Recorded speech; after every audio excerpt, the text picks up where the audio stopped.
Hello दोस्तों, स्वागत है आपके अपने यूट्यूब चैनल ए स्टडी बैंक। दोस्तों, इस वीडियो में हम आधुनिक भारत का इतिहास से संबंधित 15 प्रश्न और उसके उत्तर लेकर आए हैं, जो कि आपके आने वाले प्रतियोगी परीक्षाओं में अक्सर पूछे जा सकते हैं।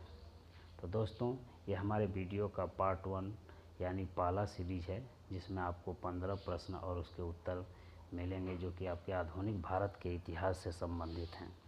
तो दोस्तों, सबसे पहले हम वीडियो में आगे बढ़ने से पहले आपसे अनुरोध करते हैं कि आपने अगर हमारे चैनल को सब्सक्राइब नहीं किया है तो सब्सक्राइब कर लें, और आप लोग लास्ट में कमेंट करके ज़रूर राय दीजिएगा कि हमारा वीडियो कैसा लगा, और अगर इसमें कुछ सुधार करने की ज़रूरत है तो हम आपके कमेंट के अनुसार सुधार भी करेंगे।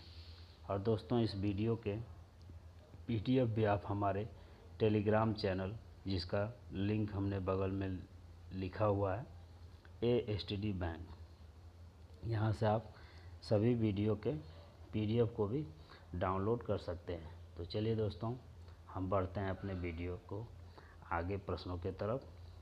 ज़्यादा समय आप लोग का नहीं लेते हैं और प्रश्नों की तरफ आगे बढ़ते हैं। तो चलिए हम अपने प्रश्नों की तरफ बढ़ते हैं। दोस्तों, हमारा पहला प्रश्न है, इंटरपोलर कौन थे? जी हाँ, इंटरपोलर किसे कहते थे? तो इसका सही आंसर होगा ऑप्शन सी, एशिया में मुक्त व्यापार करने वाले अंग्रेजी व्यापारी को इंटरपोलर कहा जाता था। अब हम अपने अगले प्रश्न की तरफ बढ़ते हैं। हमारा अगला प्रश्न है,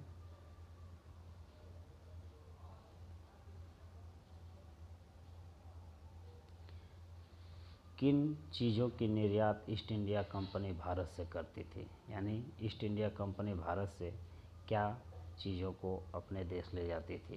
तो इसका सही आंसर है ऑप्शन ए, सूती कपड़ा। जी हाँ, ईस्ट इंडिया कंपनी भारत से सूती कपड़ा का निर्यात करती थी। अब हम अपने अगले प्रश्न की तरफ बढ़ते हैं। तो हमारा अगला प्रश्न है, बीजापुर के शासक से गोवा को छीनने वाला प्रथम यूरोपियन कौन था?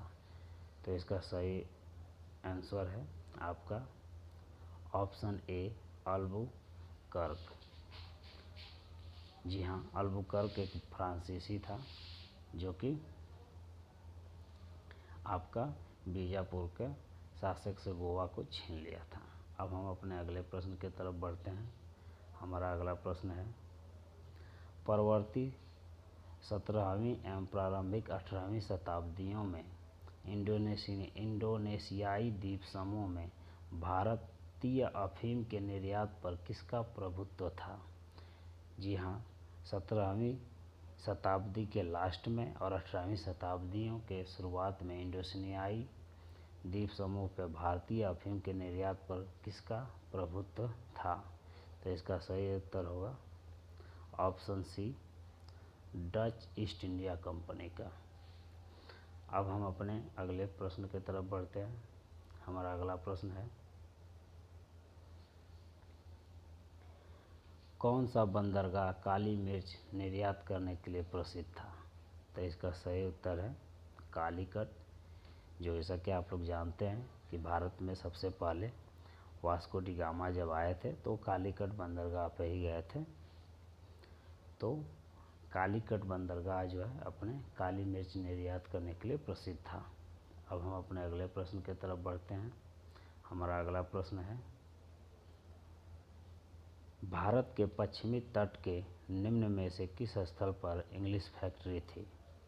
जी हाँ, भारत के पश्चिमी तट पर इंग्लिश फैक्ट्री कहाँ पर थी? तो इसका सही उत्तर है ऑप्शन बी, तेलीचेरी।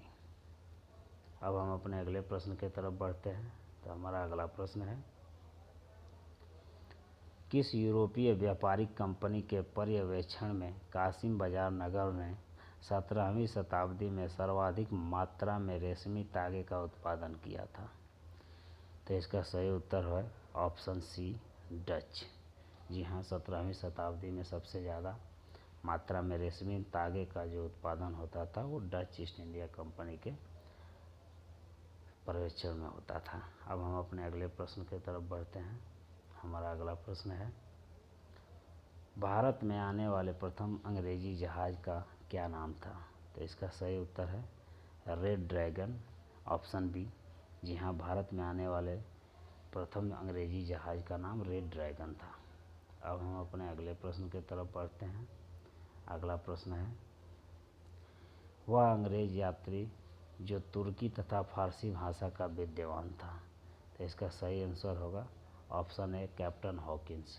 जी हाँ, कैप्टन हॉकिंस अंग्रेजी के अलावा तुर्की और फारसी भाषा का भी विद्वान था, जिसे उस समय के मुग़ल बादशाह ने इंग्लिश खान की उपाधि देकर बुलाया था। अब हम अपने अगले प्रश्न की तरफ बढ़ते हैं। तो हमारा अगला प्रश्न है,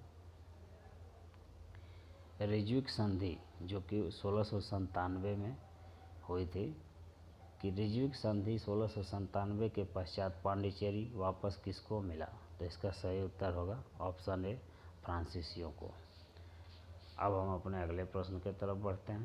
तो हमारा अगला प्रश्न है कि किस संधि के द्वारा फ्रांसीसियों ने मद्रास अंग्रेज़ों को वापस लौटा दिया? यानी कि मद्रास को अंग्रेज़ों को कब वापस लौटा दिया गया था, वो कौन सी संधि थी? तो इसका सही उत्तर है ऑप्शन ए ला सापत संधि 1748 ईस्वी में हुई थी। अब हम अपने अगले प्रश्न की तरफ बढ़ते हैं। हमारा अगला प्रश्न है,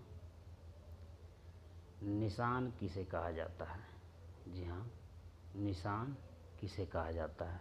तो इसका सही उत्तर है ऑप्शन डी, अंग्रेज़ों का बंगाल, बिहार तथा उड़ीसा में मुक्त व्यापार का आज्ञा पत्र जो था उसे निशान कहा जाता था। अब हम अपने अगले प्रश्न की तरफ बढ़ते हैं।